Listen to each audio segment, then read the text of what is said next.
quay mặt vào nhau và chú rể chúng ta có thể cầm cái chỗ nào mềm nhất của cô dâu được không ạ? Chú rể thấy chỗ nào mềm nhất của cô dâu ạ? Rất là đây. Cô dâu chưa hỏi cô dâu mà cô dâu đã biết rồi đúng không ạ? Và bây giờ cái nụ hôn của chú rể cô dâu của chúng ta dành nhau không bất chấp thời gian.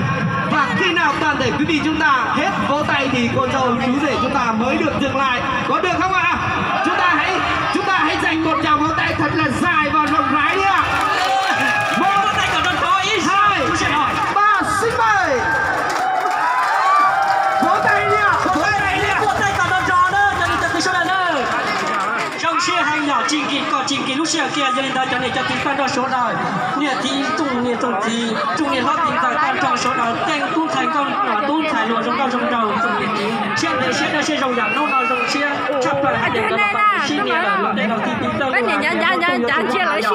một tí là cho chúng một tụng đá cho nên ta cái tiền sau là ở luôn anh cái tiền xí xe là xí là xin nè là cái bây giờ tàu ổ thao rồi cho nên ta lượt đây là xí tính ra lượt tiền cho nó nuôi chèn vào yêu lý cho nên tôi chỉ bảo ít thì cho nên ta cao chuyện cả tàu xí sau là ổ luôn anh tiền tiền này cho nên một tay ít ra khỏi cuối cùng nó còn cao sao.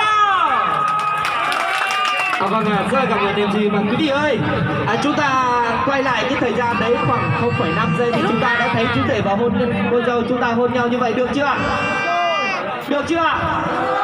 Toàn thể quý vị chúng ta thấy cô dâu có xinh không ạ? Chú rể có đẹp không ạ?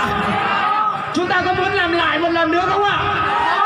Nụ hôn này MC sẽ đặt tên cho toàn thể quý vị và đặc biệt chú rể và cô dâu. Chúng ta đó là cái xinh nó sẽ đóng đinh vào cái đẹp, có đồng ý không ạ? Vâng, xin mời cô dâu chú rể chúng ta hãy tiếp tục quay mặt 37 độ 5 và 35 độ 7. Và lúc nào phải nói là lúc này thì chú rể là chúng ta ban đầu tôi cũng đã nhắc là chú rể của chúng ta nồng độ máu rất là cao, nhưng bây giờ thì không phải là chú rể chủ động mà là cô dâu sẽ là chủ động, bởi vì cô dâu sẽ là xinh thì cái xinh nó sẽ đóng đinh vào cái đẹp. Và bây giờ cô dâu chúng ta sẽ chủ động hôn chú rể chúng ta một cái, quý vị có đồng ý không ạ?